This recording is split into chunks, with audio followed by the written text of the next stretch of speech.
Ted Williams 1918 में USA में पैदा हुआ, जो कि एक बहुत ही फेमस बेसबॉल प्लेयर था। इसने 2 टाइम्स ट्रिपल क्राउन विन किया, वर्ल्ड वॉर 2 और कोरियन वॉर में पार्टिसिपेट किया और इसके बाद इसने अपनी लाइफ में एक बहुत ही फेमस टीवी शो भी होस्ट किया और फिर आखिरकार 2002 में ये हमें हमेशा के लिए छोड़ के चला गया।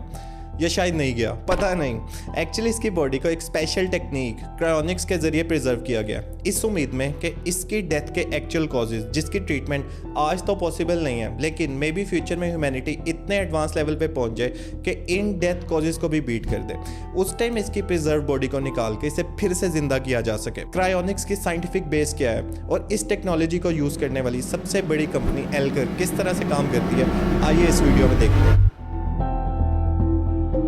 Why should we give up just because our body quits at some point? I absolutely do believe that we are going to beat death.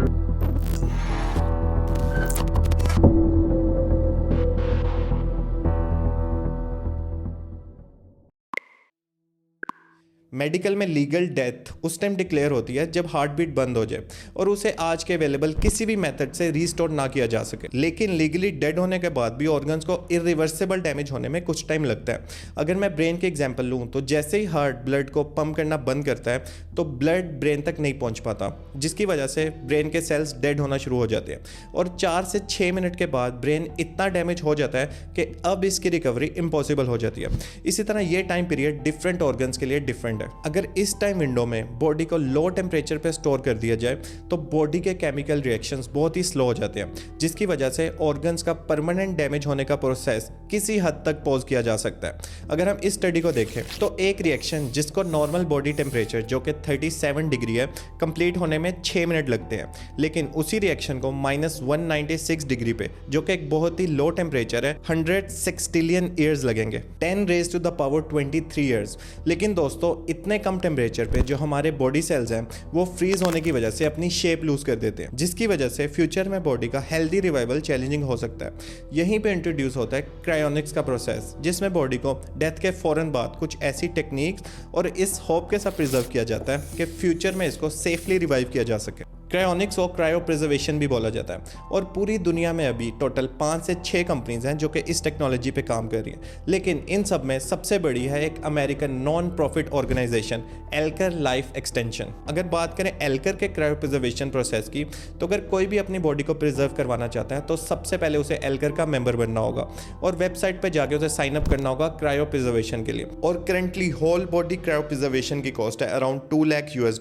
इस प्रोसेस का फर्स्ट फेज है stand by and stabilisation phase. Stand by phase में member जब अपने death bed या फिर अपनी life की लास्ट स्टेजेस पे होता है तो पहले से ही एल्कर की तरफ से एक ट्रांसपोर्ट टीम को मेंबर के पास भेज दिया जाता है, जो कि उसकी 24/7 मॉनिटरिंग करती है और उसकी लीगल डेथ का वेट करती है। डेथ के बाद स्टेबलाइजेशन फेज में बॉडी को मेन एल्कर सेंटर में ट्रांसपोर्ट करने से पहले एक हार्ट लंग मशीन को यूज करके बॉडी से सारे ब्लड को एक ऑर्गन प्रिजर्वेशन लिक्विड MHP2 से रिप्लेस कर दिया जाता है, ताकि वो टाइम विंडो जो हमने पहले भी डिस्कस की थी जिसके बाद ऑर्गन्स परमानेंटली डैमेज होना स्टार्ट हो जाते हैं उसे चंद घंटों तक एक्सटेंड किया जा सके।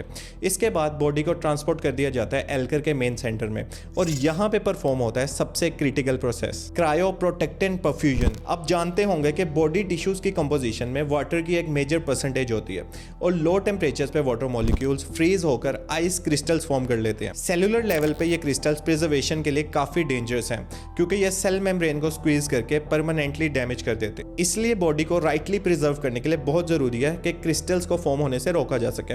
इसलिए बॉडी में इंजेक्ट किया जाता है एक क्रायो प्रोटेक्टेंट सोल्यूशन जो कि वाटर मॉलिक्यूल्स को क्रिस्टल फॉर्म करने से रोकता है और लो टेम्परेचर पे वाटर क्रिस्टलाइज्ड होने के बजाय विट्रीफाई हो जाता है। विट्रीफिकेशन एक ऐसे प्रोसेस को कहते हैं जिसमें लिक्विड क्रिस्टलाइज्ड हुए बगैर सॉलिड फॉर्म में आ जाता है। जैसे कि इस पिक्चर में आप एक क्रिस्टलाइज्ड फ्रोजन किडनी और विट्रीफाइड किडनी में क्लियर डिफरेंस देख सकते हैं, जबकि दोनों ही सॉलिड फॉर्म में है। फाइनली इस प्रोसेस का लास्ट फेज है लॉन्ग टर्म केयर। मेंबर की विट्रीफाइड बॉडी को -196 डिग्री सेल्सियस पे एक वैक्यूम इंसुलेटेड मेटल टैंक, जिसे ये ड्यूस बोलते हैं, उसमें स्टोर कर दिया जाता है। एक टैंक में नॉर्मली 4 से 5 डेड बॉडीज को प्रिजर्व किया जाता है और -196 डिग्री सेल्सियस के इतने कम टेम्परेचर को मेंटेन करने के लिए लिक्विड नाइट्रोजन को यूज किया जाता है। मतलब इलेक्ट्रिसिटी की नीड नहीं है, सिर्फ 2 से 3 हफ्तों के बाद इस लिक्विड नाइट्रोजन को दोबारा से रिफिल कर दिया जाता है। अभी तक टोटल 248 मेंबर्स को क्रायो प्रिजर्व किया जा चुका है और ये तब तक इन्हीं टैंक्स में रहेंगे जब तक फ्यूचर में इन्हें कोई जिंदा ना कर दे। इसमें शायद 1000 साल लगे, 5000 साल, और शायद ये कभी दोबारा जिंदा ना हो, क्योंकि बहुत से साइंटिस्ट जो कि इस प्रोसेस के क्रिटिक भी हैं, उनका कहना है कि ये एक फॉल्स साइंस है और फ्यूचर में कभी भी ह्यूमंस को दोबारा से जिंदा नहीं किया जा सकता, और वो इसके लिए अपनी साइंटिफिक रीजंस देते हैं। So I'm not saying it's impossible. I'm just saying that those organizations that advertise that you can live forever this way may be misleading the public, because when the body is thawed out, what you have is dead tissue. आपका क्या ख्याल है दोस्तों, क्या humans कभी उस level तक पहुंच पाएंगे कि क्रायोनिक्स के अभी के क्लेम्स, जो कि एक साइंटिफिक स्टेटमेंट से ज़्यादा फिलोसॉफिकल स्टेटमेंट लगते हैं, उन्हें एक रियलिटी बना सकें, या फिर एल्कर की लैब एक हाईली मेंटेन कब्रिस्तान साबित होगी? कमेंट्स में ज़रूर बताइएगा।